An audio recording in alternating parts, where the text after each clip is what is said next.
Baik, assalamualaikum warahmatullahi wabarakatuh. Perkenalkan, nama saya Ferdianto. Di sini saya akan mempresentasikan tentang materi yaitu strategi loyalitas orientasi pelanggan pada kualitas layanan. Baik, yang pertama itu adalah pengertian loyalitas pelanggan. Yaitu loyalitas pelanggan adalah komitmen untuk membeli kembali produk ataupun jasa secara konsisten. Nah, loyalitas ini menjadi aset strategis perusahaan dalam persaingan bisnis modern karena ketika loyalitas sudah terbentuk, yaitu melalui kualitas layanan yang mampu memenuhi atau melampaui ekspektasi ataupun harapan oleh pelanggan tersebut, seperti itu. Jadi terbentuknya loyalitas itu terbentuk dari harapan pelanggan, seperti itu, ataupun kepuasan. Jadi ketika mereka itu sudah puas atau sudah terpenuhi harapan mereka, maka itu terbentuk yang namanya loyalitas. Pelanggan akan membeli kembali, seperti itu. Terus yang selanjutnya yaitu adalah konsep kualitas layanan, yang dimana kualitas layanan itu adalah penilaian pelanggan terhadap keunggulan ataupun seberapa baik kualitas pelayanan yang diberikan oleh perusahaan, seperti itu. Nah, terus yang kedua itu yaitu bersifat subjektif karena setiap pelanggan itu bisa memiliki pengalaman ataupun pengalaman yang berbeda, seperti itu. Nah, terus dibentuk dari perbandingan antara harapan pelanggan expectation dan juga pengalaman nyata. Nah, jadi loyalitas itu terbentuk dari kedua ini, yaitu antara ekspektasi pelanggan dan juga pengalaman nyata, seperti itu, sehingga terbentuknya loyalitas, seperti itu. Dan juga ketika harapan ataupun harapan terhadap produk tersebut itu sudah tercapai, maka mereka itu akan merasa puas, seperti itu.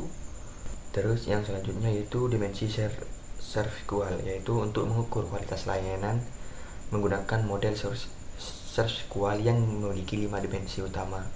Yang pertama itu reliability ataupun keandalan, yaitu kemampuan perusahaan untuk memberikan layanan yang akurat dan juga tepat waktu.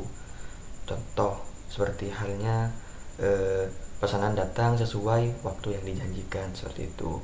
Terus yang kedua itu responsiveness ataupun daya tanggap. Nah, yaitu artinya kesediaan karyawan untuk membantu pelanggan dengan cepat dan juga tanggap, seperti itu.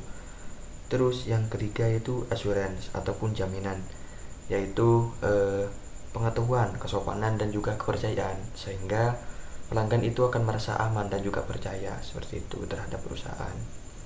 Terus yang keempat itu empati, yaitu perhatian dan juga pemahaman kebutuhan pelanggan.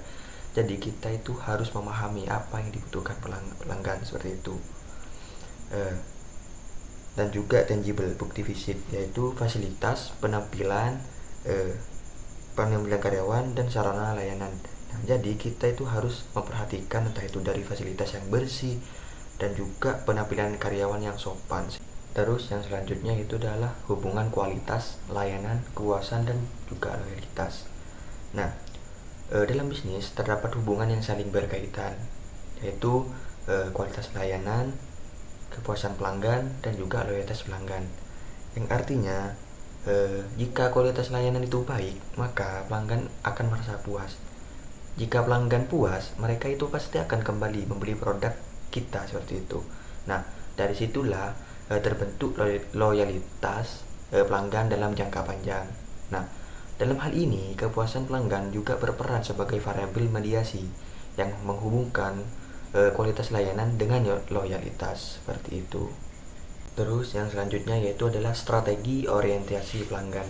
Nah, orientasi pelanggan berarti itu perusahaan menempatkan kebutuhan dan juga kepuasan pelanggan sebagai prioritas utama, seperti itu.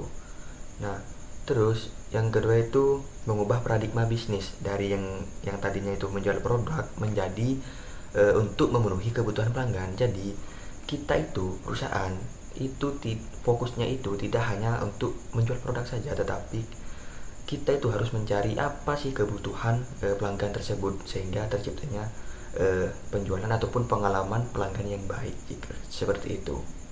Terus yang selanjutnya yaitu adalah metode penerapan orientasi pelanggan. Nah, di sini ada beberapa cara perusahaan untuk menerapkan orientasi pelanggan. Seperti antara lain yaitu mengukur kepuasan pelanggan menggunakan CSAT dan NPS. CSAT di sini yaitu Customer Satisfaction Score. NPS yaitu Net Promoter Score. Terus yang kedua itu personalisasi layanan menggunakan data pelanggan, yaitu gunanya untuk memberikan layanan yang lebih sesuai seperti itu dengan apa yang dibutuhkan oleh pelanggan. Nah, terus yang ketiga itu adalah dukungan layanan multi channel seperti entah itu dari telepon, email, dan juga media sosial seperti itu. Terus yang terakhir yaitu adalah memberdayakan karyawan dalam melayani pelanggan seperti itu. Terus untuk selanjutnya yaitu model orientasi pasar. Nah, di sini ada dua model yang menjelaskan orientasi pasar. Yang pertama yaitu adalah model MKOTR, yaitu fokus pada budaya organisasi yang meliputi seperti orientasi pelanggan, orientasi pesaing, dan juga koordinasi antar fungsi. Terus untuk model yang kedua yaitu adalah Markor, yaitu fokusnya itu pada aktivitas pasar seperti mengumpulkan informasi pasar, penyebaran informasi, dan juga respon terhadap pasar seperti itu. Yang terakhir yaitu ada manajemen penanganan keluhan. Nah, manajemen penanganan keluhan ini sangat penting gitu untuk menjaga loyalitas. Nah, di sini ada empat aspek utama seperti yang pertama itu adalah empati, yaitu perusahaan harus menunjukkan kepedulian terhadap pelanggan ataupun terhadap pelanggan ketika mereka itu menghadapi masalah seperti itu. Terus yang kedua itu kecepatan penanganan keluhan. Nah, keluhan itu harus ditangani secepat mungkin agar pelanggan itu tidak merasa kecewa seperti itu. Terus yang ketiga keadilan dalam solusi. Nah, jadi kita itu harus memberikan solusi yang adil, seadil-adilnya gitu agar mereka itu bisa puas terhadap solusi yang kita berikan. Terus yang keempat itu kemudahan menghubungi perusahaan. Nah, kita itu harus mempermudah bagaimana caranya mereka itu menghubungi perusahaan kita itu ketika mereka itu mempunyai keluhan, bagaimana caranya mereka itu mudah ketika menghadapi keluhan seperti itu. Baik, mungkin hanya itu saja yang dapat saya sampaikan. Kurang lebihnya mohon maaf. Wassalamualaikum warahmatullahi wabarakatuh.